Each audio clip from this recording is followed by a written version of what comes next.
இப்போ ரெண்டுமே க்ளோஸ்டாக இருக்குது. இப்போ ரெண்டுமே ஈக்குலிபிரியத்தில் இருக்குது, க்ளோஸ்டு கண்டெய்னரில், க்ளோஸ்டு பாட்டிலில். இப்போ நம்ம என்ன பண்ணுறோம், அந்த பாட்டிலோட மூடியை ஓப்பன் பண்ணுறோம். அப்படி ஓப்பன் பண்ணும்போது the gaseous carbon dioxide can escape. Bottle open பண்ணது அது என்ன ஆகிடுது, வெளியில் எவாப்ரேட் ஆகிடுது இல்லையா, வெளியில் புஷ்ஷுன்னு பொங்கிட்டு வருது, அதான் சொல்லியிருக்காங்க. So the dissolved carbon dioxide becomes undissolved back to the gas phase, trying to replace the gas that was lost. ஓகேவா, இப்போ என்ன பண்ணுறது, எஸ்கேப், கார்பன் டை ஆக்சைடு எல்லாம் எஸ்கேப் ஆகிட்டே இருக்குது. எஸ்கேப் ஆனதுக்கப்புறம் அந்த அப்படியே வெளியில் போயிட்டே இருக்குது இல்லையா, அப்போ வந்து undissolved back to the gas phase, மறுபடியும் அது கேஸ் ஃபேஸுக்கு மாறி வெளியில் போயிடுச்சு. வாட்டரில் கரைஞ்சிருக்கிற கார்பன் டை ஆக்சைடு எல்லாம் மூடி போட்டிருக்கும் போது வாட்டரில் கரைஞ்சிருக்கும். நம்ம சப்போஸ் மூடியை ஓப்பன் பண்ணதும் அதில் இருக்கிற கார்பன் டை ஆக்சைடு எல்லாம் வெளியில் போயிடும். வேப்பராக வெளியில் போயிடும். வேப்பராக வெளியில் போனதுக்கப்புறம் அங்கே வந்து பார்த்திங்கன்னா உள்ளுக்குள்ளே அன்டிசால்வ்டு கார்பன் டை ஆக்சைடு லிக்விட் மட்டும்தான் இருக்கும். ஓகேவா, வெறும் வாட்டர் மட்டும் இருக்குதுங்கிறத தான் அவங்க சொல்லியிருக்காங்க.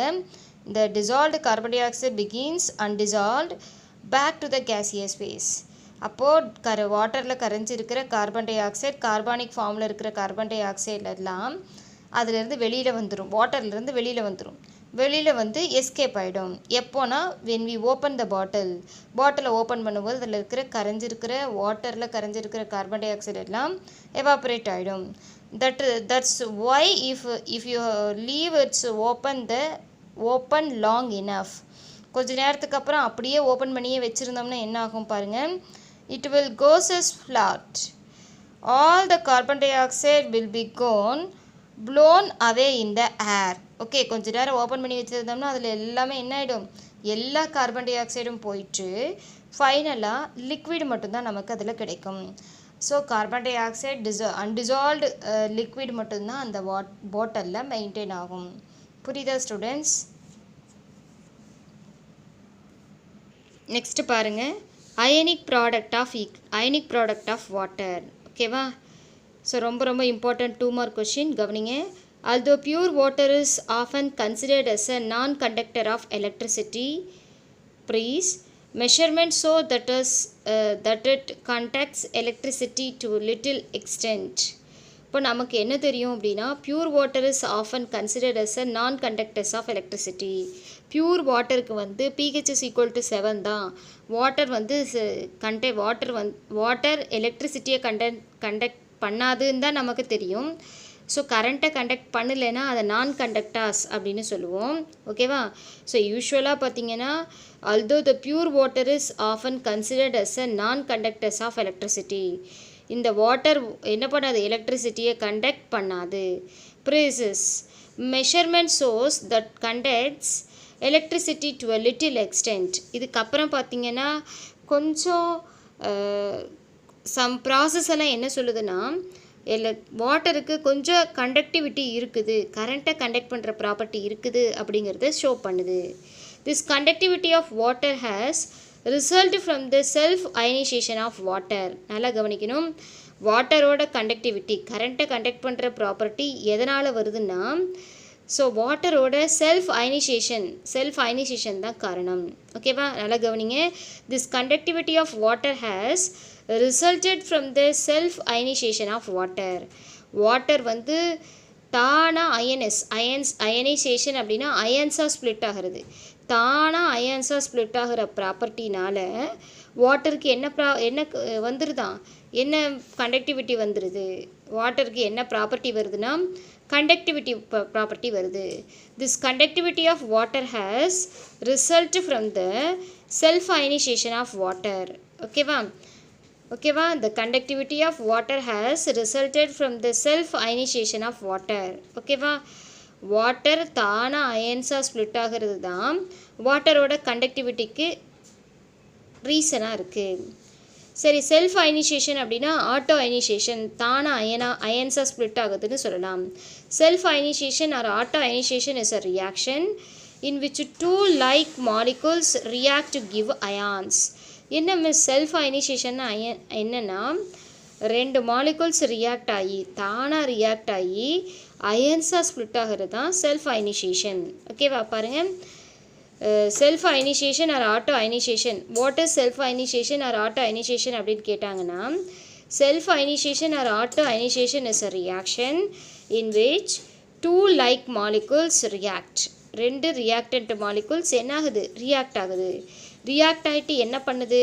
அயான்ஸை கொடுக்குது. To give ions. மறுபடியும் கவனிங்க. So what is self ionisation of water?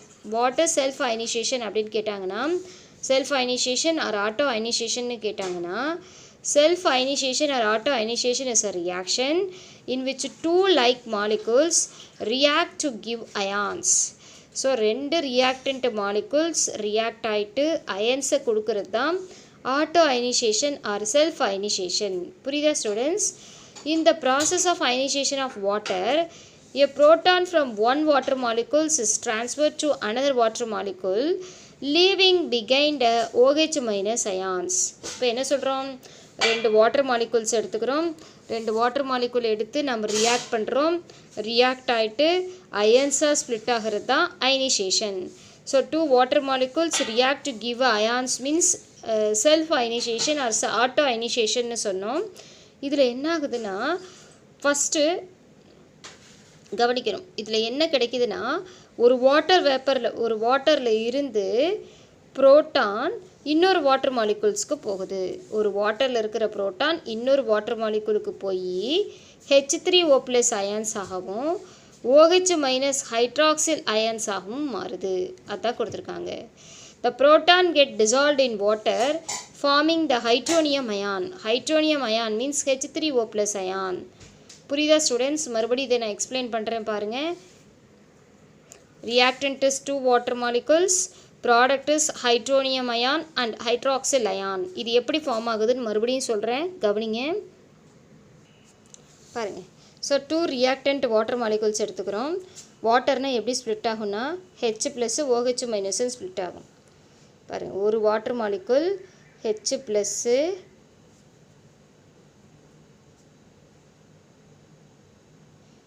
OH- split ஆகும். ஓகேவா? ஒரு வாட்டர் H+ OH- ஸ்ப்ளிட் ஆகும். இந்த செகண்ட் மாலிகுல் அப்படியே தான் இருக்குது. ஸோ ஒன் வாட்டர் மாலிகுல்லேருந்து புரோட்டான்னா H+. புரோட்டான் என்னது? H+. ஒரு வாட்டர் மாலிகுல் இருக்கிற H+-ஐ இன்னொரு வாட்டர் என்ன பண்ணிக்குது? அப்சர்வ் பண்ணிக்குது. இப்போ இந்த H இதுக்கு வந்துச்சுன்னா டோட்டலாக ஆல்ரெடி 2 இருக்குது. இது இங்கே வந்துச்சுன்னா H3ன்னு மாறிடும். ஓகேவா? ஒரு ப்ளஸ் இருக்குதா? அந்த ப்ளஸ்ஸை ஓக்கு அப்புறம் போட்டுக்கிறோம். இந்த H2ஓட இந்த H சேர்ந்து H3 மாறிடுச்சு. ஓ மேலே ப்ளஸ்ஸு ஓ வந்துருச்சு பாரு. இந்த H2ஓட H சேர்ந்தால் H3, ஓ பக்கத்தில் வந்துருச்சு. இந்த ப்ளஸ் இதுக்கு மேலே வந்துருச்சு. அப்போது ஒரு வாட்டர் மாலிகுல் இருந்து H+-ஐ புரோட்டானை இன்னொரு வாட்டர் மாலிகுல் அக்செப்ட் பண்ணிக்கிட்டு H3O+ அயான்ஸாக மாறிடுச்சு. திஸ் இஸ் ஹைட்ரோனியம் அயானாக மாறிடுச்சு. அடுத்து ரிமைனிங் OH- மட்டும் இருந்துச்சு. அந்த OH- hydroxyl ion, or hydroxyl ion form ஆகுது. இது ப்ராடக்டாக ஃபார்ம் ஆகுது. OH- hydroxyl ions. புரியுதா ஸ்டூடெண்ட்ஸ்? இதுதான். இது மாதிரி வாட்டரில் தானாகவே என்ன நடக்குதுன்னா செல்ஃப் அயனைசேஷன் நடக்குது. So two reactant molecules react to give a hydronium ion and hydroxyl ion means this process is called self ionisation. Self ionisation of water. In water molecules, one of the proton from one water molecules transferred to the another water molecule. ஓகேவா? அப்படி இல்லைனா one water molecule accept the proton from another water molecules to form a hydroxyl ions and hydronium ion. H3O+ங்கிறது hydronium ion, இது OH- அப்படிங்கிறது hydroxyl ion. Hydronium ion மேலே H3O+ங்கிறது hydronium ion, இது மேலே ப்ளஸ் சார்ஜ் இருக்கிறதுனால this is act as acid. இது வந்து என்னவா ஆக்ட் ஆகும்னா ஆசிடிக் நேச்சர் இதுக்கு வந்துடும். ஓகேவா? This is acid. ஓகே, இதுக்கு அசிடிக் நேச்சர் வந்துடும். ஓகே, பட் இது பார்த்திங்கன்னா OH- வந்து மைனஸ் நேச்சர் இருக்குது. மைனஸ் இருக்கிறதுனால this is OH- is basic in nature. H3O+ is acidic, OH- is பேசிக். புரியுதா ஸ்டூடெண்ட்ஸ்? பாருங்கள், the hydronium ion is formed is a strong acid. So இந்த hydronium ion form ஆகிருக்கு இல்லையா, இது என்னவா? ஸ்ட்ராங் ஆசிட்னு சொல்கிறாங்க. ஹைட்ராக்சில் அயான் வந்து என்னென்னா strong base. So hydronium ion is strong acid. OH minus is strong base. இது எப்படியுமே ஸ்ட்ராங் ஆசிட் ஸ்ட்ராங் பேஸ்னு சொல்கிறீங்க அப்படின்னா, ஸோ வாட்டர் எடுத்துகிட்டு பாருங்கள், வாட்டர் வந்து இதில் ப்ளஸ் சார்ஜ் இருக்குது, இதுக்கு அசிடிக் கேரக்டர் வந்துருச்சு, இதுக்கு பேசிக் கேரக்டர் வந்துருச்சு. ஏன்னா பிகாஸ் இது ப்ரோட்டான் அக்செப்ட் பண்ணியிருக்கிறதுனால இது வந்து அசிடிக் கேரக்டர், இது ப்ரோட்டானை டொனேட் பண்ணும். எது கூடயாவது போட்டிங்கன்னா அதுக்கு இது என்ன பண்ணும், ப்ரோட்டானை டொனேட் பண்ணுறதுனால இது ஆசிட். இது OH மைனஸ் என்ன பண்ணுன்னா ப்ரோட்டானை வாங்கிக்கும், எலக்ட்ரானை டொனேட் பண்ணும். ஸோ அதனால் OH மைனஸ் அயான்ஸ் வந்து பேசிக். புரியுதா ஸ்டூடெண்ட்ஸ்?